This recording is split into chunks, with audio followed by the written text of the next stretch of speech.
بسم اللہ الرحمن الرحیم۔ سورہ بقرہ کی آیت 177 پر گفتگو چل رہی تھی، جس میں اللہ تعالیٰ نے بہت سے اخلاق عالیہ کو اور اعمال حسنہ کو بیان کیا۔ ان میں سے ایک جو ہے جی عمل حسن کیا تھا کہ اللہ کے راستے میں خرچ کرنا۔ پھر اس کے مصارف بیان کیے، ذوی القربہ والیتامہ، اور تیسرا مصرف تھا مساکین۔ جن لوگوں کے پاس کچھ بھی نہ ہو ان کو مسکین کہا جاتا ہے۔ فقیر اس کو کہتے ہیں جس کے پاس کچھ ہو، اور مسکین وہ جس کو کچھ بھی نہ ہو جس کے پاس۔ ان میں بہت سے لوگ ایسے ہوتے ہیں جو اپنی حاجت کسی پہ ظاہر نہیں کرتے، دکھ ہے، تکلیف ہے، بیماری ہے، بھوکے پیاسے ہیں، اپنا وقت گزار لیتے ہیں۔ تو ایسے لوگوں پر خرچ کرنے کا بہت زیادہ ثواب ہے۔ اور کچھ ایسے ہوتے ہیں جن کو سوال کرنے کی عادت ہوتی ہے، تو وہ تو سوال کر کے اپنی حاجت پوری کر لیتے ہیں، لیکن عزت دار آدمی جو ہے وہ سوال نہیں کرتا، تو ایسے آدمی کی تلاش رکھنی چاہیے۔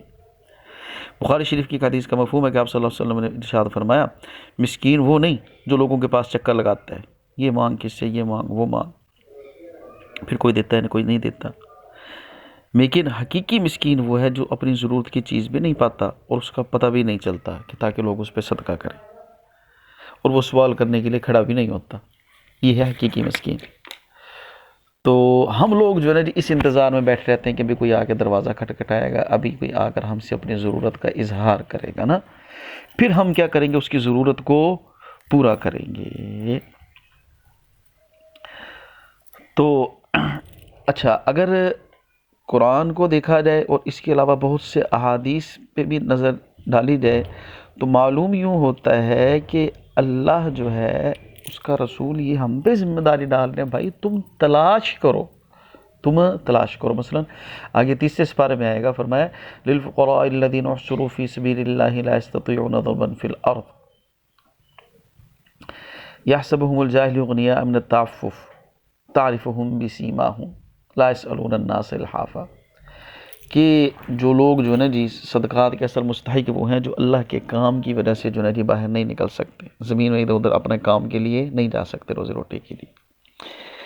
اچھا، آگے کیا فرمایا، یحسبهم الجاہل اغنیاء من التعفف، ناواقف آدمی انہیں سمجھتے ہیں بڑے مالدار ہیں، کیوں؟ وہ سوال کرنے سے بچتے ہیں۔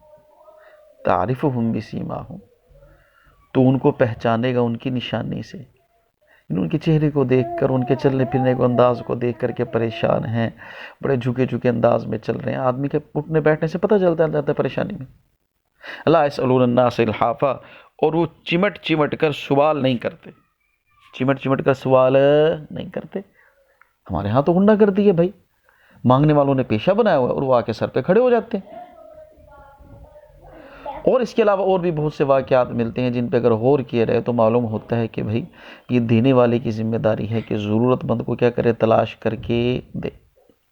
ایک آدمی ہے، مجھے پتہ ہے کہ یار یہ بیچارہ غریب آدمی ہے، ہمیشہ گھر میں دال سبزی بنتی ہے، تو اگر میں اس کے ساتھ دل بڑا کر کے تعاون کر دوں کسی طرح، اس کے بچے اگر گوشت کھا لیں گے تو کیا حرج ہے۔ ہم کہتے ہیں پھر ایسے مرے ہوئے کو دو جس کے گھر میں چٹنی بھی نہ ہو۔ تو یہ سوچ لے کہ ہم نکلتے ہیں تو ہم لوگوں کے ساتھ اکثر فراڈ ہو جاتا ہے، ہم لوگوں کے ساتھ اکثر فراڈ ہو جاتا ہے، ٹھیک ہے نا جی۔ تو بہرحال مسکین وغیرہ جو ہے، جو ضرورت مند ہے، آس پاس جو بہت سے ہیں، آج کے دور میں جو پاکستان کے حالات ہو گئے، تو بھائی ہر جو ہے نا جی کیا کہتے ہیں پرائیویٹ جاب کرنے والا مستحق ہے، اس کے ساتھ آپ تعاون کرو، ٹھیک ہے، جس کا اللہ نے پردہ رکھا ہوا ہے۔ آپ کو پتہ ہے یار یہ 20-22 ہزار تنخواہ میں کیا بنتا ہے آج کل۔ پھر اگلا مصرف بیان کیا، وابن السبیل، مسافر پر خرچ کرنا۔ ابن سبیل مسافر کو کہا جاتا ہے، لفظی معنی اس کا راستے کا بیٹا، کہ مسافر راستے پہ چل رہا ہوتا ہے۔ تو اب کے سفر میں اور پہلے زمانے کے سفر میں بہت فرق آ گیا ہے نا۔ اب تو ہم جو ہے جی یہاں گاڑی میں بیٹھے جو ہے نا جی 4 گھنٹے بعد لاہور، پہلے زمانے میں بھائی پیدل جا رہے ہیں، کتنے دنوں میں جا کے پہنچیں گے، اونٹ کے اوپر گھوڑے کے اوپر جا کے کئی دن لگ جاتے ہیں، راستے میں کئی جگہ پہ اترنا پڑتا ہے، پھر وہاں کھانا کھانا ہے، ضروریات پوری کرنی ہے، رات کو سونا ہے۔ تو پہلے زمانے میں سفر بہت مشکل ہوتے تھے۔ تو ایسا بھی ہوتا تھا لوگوں کے ساتھ جو ہے نا جی وہ کیا ہو جاتا تھا، ان کا خرچہ ختم ہو جاتا تھا، کھانے پینے کا سامان ختم ہو جاتا تھا۔ تو یہ لوگ بھی آپ کے صدقے زکوٰۃ کے کیا ہیں، مستحق ہیں، اگر ضرورت مند ہو مسافر لوگ تو اب جو ہے جی اگر آپ کو کسی طرح معلوم ہو جائے کہ یہ ضرورت مند ہیں تو آپ ان کے ساتھ بھی کیا کریں؟ تعاون کریں. ذوی القربہ یتامہ 2، مساکین 3، وابن السبیل 4. 4 جو ہے نا جی مصرف یہ ہو گئے. آگے فرمایا والسائلین، سوال کرنے والے یعنی مانگنے والے، ان لوگوں کو دینے کا کیا حکم ہے؟ بھیک جن کا آپ کہہ لیں کہ پیشہ ہو یا کوئی سوال کرتا ہے، ان کو دینے کا کیا حکم ہے؟ تو یہ انشاءاللہ العزیز ہم کل پڑھیں گے. اللہ پاک ہم سب کو قرآن پاک کے پڑھنے کی، سننے کی، سمجھنے کی، عمل کرنے کی توفیق عطا فرمائے.